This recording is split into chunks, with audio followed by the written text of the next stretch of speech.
श्री शिवाय नमस्तुभ्यम महाराज। और कोई साधारण सी पूर्णिमा नहीं है, कार्तिक की पूर्णिमा है। भगवान विष्णु का एक अवतार कार्तिक की पूर्णिमा के दिन हुआ था। 24 अवतार में से एक अवतार मत्स्य अवतार।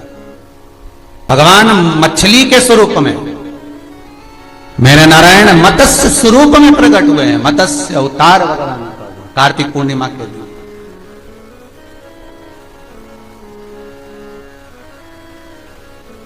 ये 2 दिन वैकुंठ चतुर्दशी की रात्रि और कार्तिक पूर्णिमा का दिन सारा दान पुण्य सत्कर्म संकीर्तन स्मरण का सुख देने वाला है महाराज, आनंद देने वाला। सुख आनंद की पूर्णता इसमें। महादेव ने कहा, सुनो लक्ष्मी, दीपावली के दिन संसार के मनुष्य दीप लगाकर अपनी दिवाली मनाते हैं। जिस दिन मैंने त्रिपुरासुर का संहार करा, त्रिपुरारी बना, आज सारे देवताओं ने दिवाली मनाई है। सुनो लक्ष्मी, जिसके दरवाजे पर दीप प्रज्वलित हो, उसी दरवाजे के 5 दीप वृक्ष के नीचे, तालाब, बावड़ी, नदी, कुआं के स्थान पर, किसी शिव मंदिर की चौखट पर, अपने घर के बाहर के चौक पर, तुलसी के क्यारे पर, जिसके द्वार से ये 5 दीप निकल कर जाएं, लक्ष्मी तो देव दीपावली के दिन उनके घर में प्रवेश करना, तो वर्ष भर निकल कर बाहर मत जाना, साल भर निकल कर बाहर मत जाना। दीपावली के दिन जितना लक्ष्मी का प्रभाव है, उससे 1000 गुना ज्यादा प्रभाव लक्ष्मी जी का देव दीपावली के दिन होता है। कार्तिक की पूर्णिमा के दिन जो व्यक्ति किसी जलाशय पर, नदी, तालाब, बावड़ी, कुआं, जहां भी जलाशय हो, उस तट पर जाकर दीप लगाएगा, तो उसने जो 3 दिन दान करा है, उसका पुण्य उसके खाते में लाख गुना होकर चला जाएगा। लोग इसको देव दीपावली कहते हैं, क्योंकि वो पुण्य लक्ष्मी जी छुड़ा कर लाई थी। और इतनी दीप उत्सव मनाया गया था लक्ष्मी जी के लिए कि वाह रे लक्ष्मी वाह, तूने जगत का कल्याण कर दिया, तूने जगत का उद्धार कर दिया। इसलिए दीपावली से ज्यादा महत्व देव दीपावली का, कार्तिक पूर्णिमा का। धनतेरस, रूप 1400, दिवाली पे तुमने कितनी भी पूजन करी हो, कितना भी दिया लगाया, पर उसका जो पुण्य है तुम्हें मिलेगा तो कार्तिक पूर्णिमा के दिन मिलेगा, जब तुम दीप दान करने किसी नदी, तालाब, बावड़ी, कुआं, तालाब पर पहुंचोगे। वहां नहीं जाओगे तो पीपल के पेड़ के नीचे, वहां नहीं जाओ तो आंवले के पेड़ के नीचे, पर वहां दिया दान होना चाहिए। और कई लोगों का नियम है साहब, आज भी कार्तिक पूर्णिमा के दिन दीप दान करते, पर दीप दान का भी लोगों ने गलत एक तरीका निकाल लिया महाराज। दीपदान का भी गलत तरीका निकाला। दीपदान कहां होता है? नदी, तालाब, सरोवर, कुंड, बावड़ी, कुआं, जहां पानी होता है उसके घाट पर लोग दिया दान कैसा करते हैं? सारी फुलझड़ी, फटाका, मिठाई का डब्बा, इनका जो खाली खाली डब्बा बच जाता है, खुद तो खा जाती, और जो बचा हुआ खाली डब्बा होता है उसको इकट्ठा कर करके रख ले। कार्तिक पूर्णिमा सौभाग्य की वस्तु का जो दान होता है, उसको हमारे यहाँ सुहागन नारी के लिए महादान कहा गया। कार्तिक पूर्णिमा का केवल एक दिन, स्कंद पुराण में लिखा है, जरा अच्छे से पढ़िएगा कार्तिक खंड, स्कंद पुराण का कार्तिक खंड अच्छे से पढ़ना, जिसमें लिखा है कार्तिक पूर्णिमा के दिन जो सौभाग्यवती नारी, दीपदान होता है शाम को, उसके प्रथम में सुबह से लेकर शाम तक के पहले जो सौभाग्य की वस्तु दान करती है, उसका सौभाग्य मेरा कन्हैया अमर कर। कार्तिक पूर्णिमा कहते हैं काशी में देव दीपावली होती है, काशी में देव दीपावली होती है, बड़ी बड़ी भव्य रूप में होती है। क्यों होती है? क्योंकि इस काशी की पवित्र भूमि पर भगवान नारायण लक्ष्मी जी को लेकर आए थे, और लक्ष्मी जी कह रही थी कि सारा वैभव मेरा है। जब लक्ष्मी जी गई वैभव देने के लिए, लक्ष्मी के पास में वैभव नहीं बचा था, वैभव नहीं था। तब बाबा भगवान नारायण लक्ष्मी जी को लेकर काशी की पवित्र भूमि पर आ गए। विश्वनाथ की धरा पर लाकर माता लक्ष्मी को खड़ा कर दिया और लक्ष्मी जी से कहा, झोली पसार कर मांग। लक्ष्मी, ये वो कुबेरेश्वर महादेव है, ये वो विश्वनाथ है जो दुनिया का भंडार भरता है, तो तुझे भी वैभव देगा।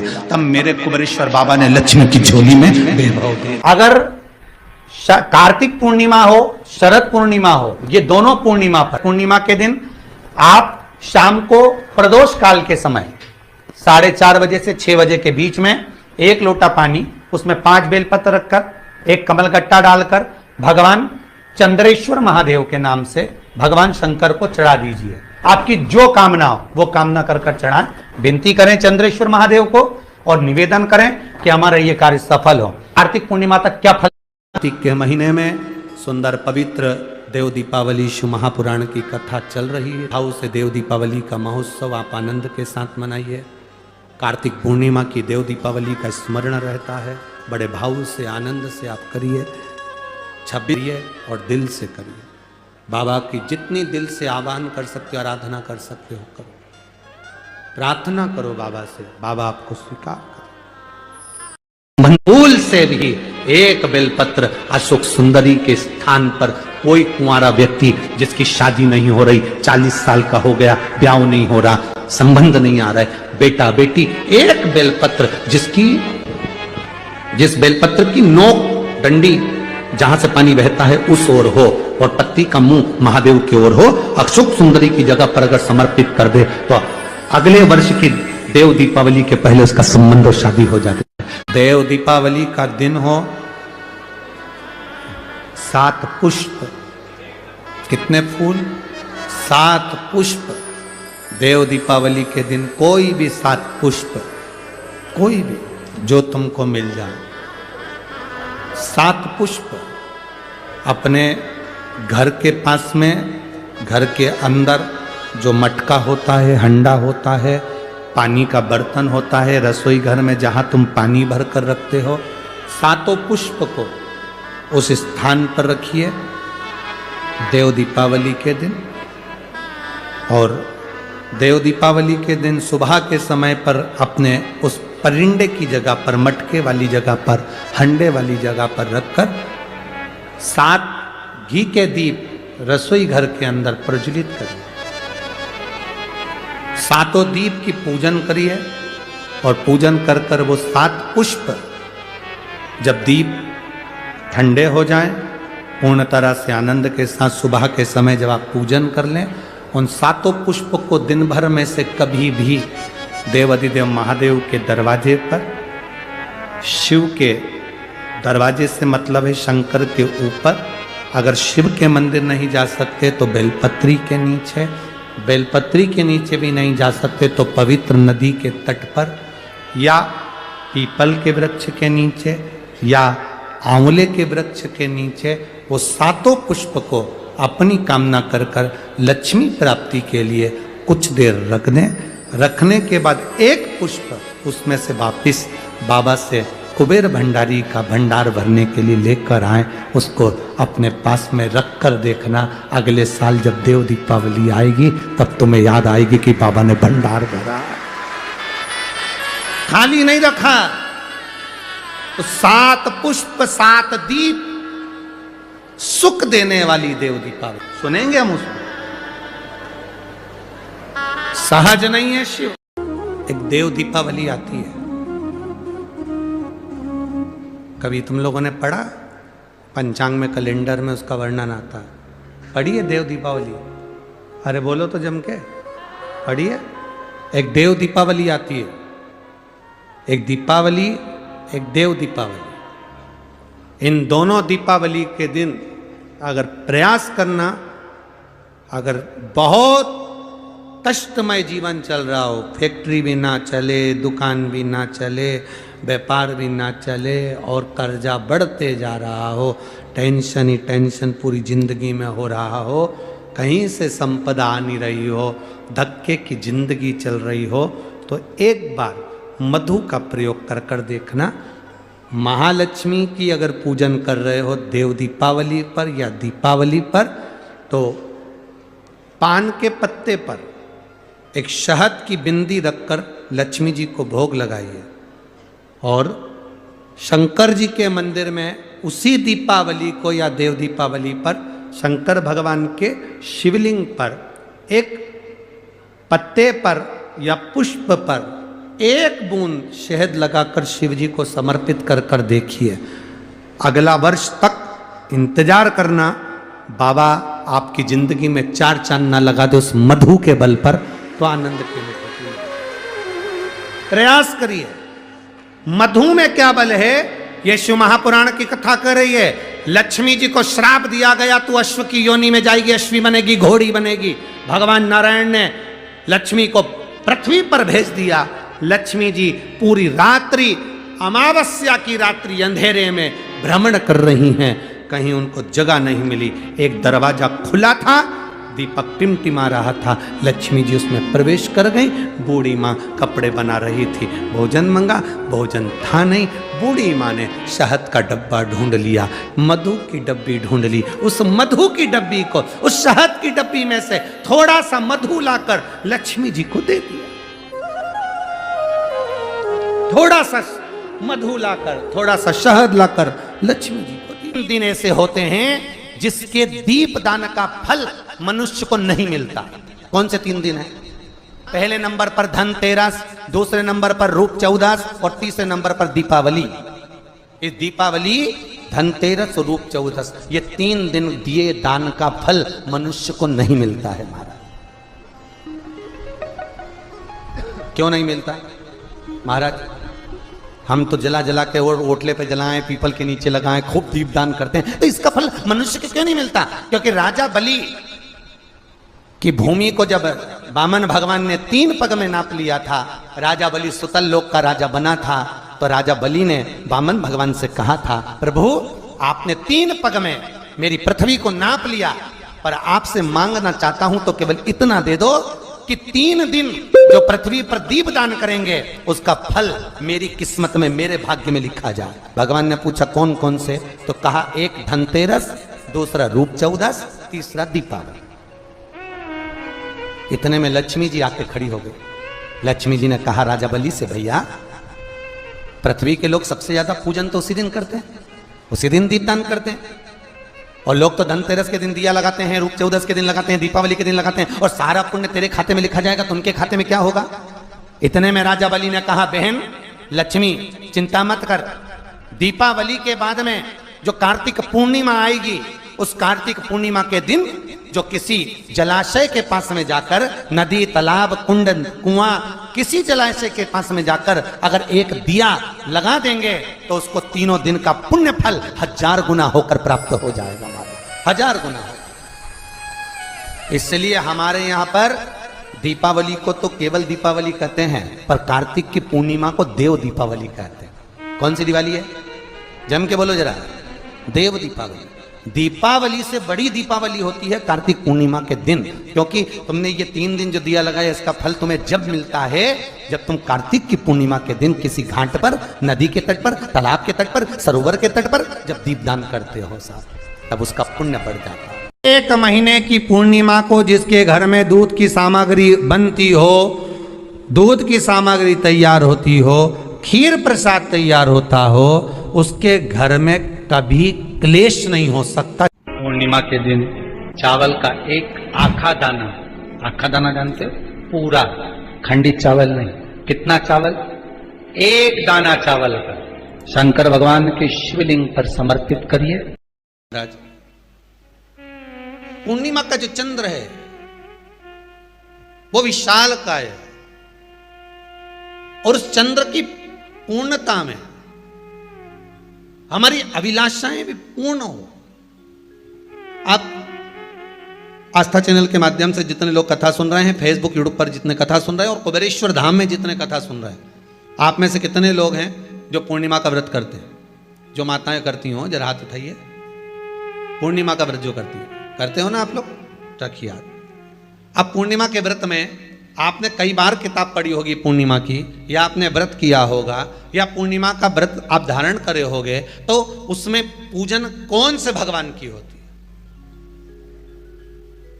पूर्णिमा के व्रत में किस भगवान की पूजन होती है? तो कहा पूर्णिमा के व्रत में केले के खंभ लगाकर पूर्णिमा का जो अध्यापन होता है, पूर्णिमा की जो पूजन होती है, उस पूजन में शंकर और पार्वती की पूजन की जाती है, शिव और नारायण की पूजन करी जाती है, शंकर और पार्वती का स्मरण किया जाता है। किसकी पूजन होती है? शिव पार्वती।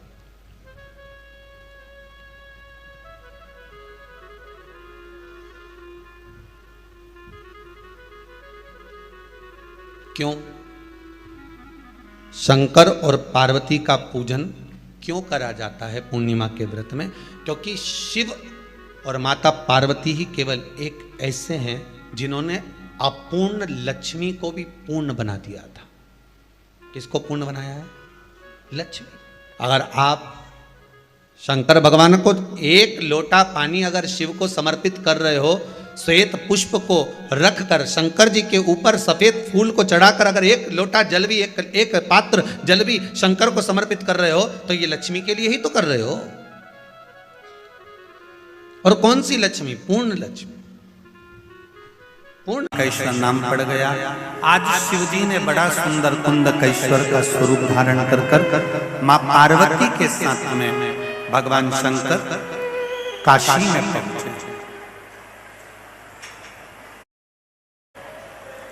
और कुंद कैश्वर का स्वरूप धारण कर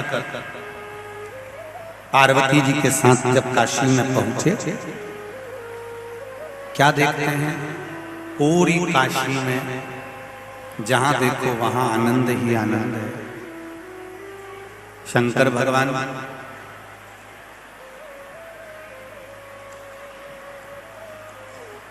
काशी के अंदर आज विराज रहे थे, पार्वती जी के साथ में कुंद कैश्वर बनकर दर्शन किया भगवान विष्णु माता लक्ष्मी जी के साथ। पर यहां शिव महापुराण की कथा कर रही है कि भगवान विष्णु मणिकर्णिका के घाट पर गंगा की बालू रेत का पार्थिव शिवलिंग का निर्माण कर रहे हैं।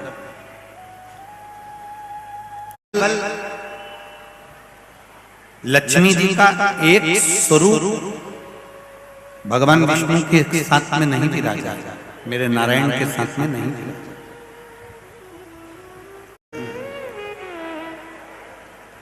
अब भगवान लक्ष्मी जी के साथ में विराजमान होकर पार्थिव शिवलिंग का निर्माण करते हैं। एक लक्ष्मी, संतान लक्ष्मी, वैभव लक्ष्मी, धान्य लक्ष्मी, आरोग्य लक्ष्मी, ये सब विराजमान होती जाती है, पूजन करती जाती है, विराजित होती जाती है। यहां हमें स्वीकार करना है कि जब भी पार्थिव शिवलिंग का पूजन अपने घर में होता है, कोई विद्वान ब्राह्मण आकर हमारे यहाँ शिवलिंग का पूजन कराते हैं, अभिषेक कराते हैं। कोई विद्वान ब्राह्मण आकर जब हमारे यहाँ पर पूजन कराएं शिवलिंग का, या पूजन हम कर रहे हों और शिवलिंग की आराधना कर रहे हों, तो प्रयास करा करो कि घर में उस समय पर जो लोग विराजमान हैं, प्रत्येक घर के व्यक्ति का स्पर्श उस अभिषेक के जल में हो जाए और वो अभिषेक का जल शिव जी पे चढ़ जाए, जिससे हमारे घर का कल्याण। मेरे भगवान विष्णु ने लक्ष्मी का स्वरूप एक ही है, लक्ष्मी एक ही है, पर अष्ट लक्ष्मियों को वहां पर विराजमान करा कि प्रत्येक लक्ष्मी के हाथ से शिव की आराधना हो जाए।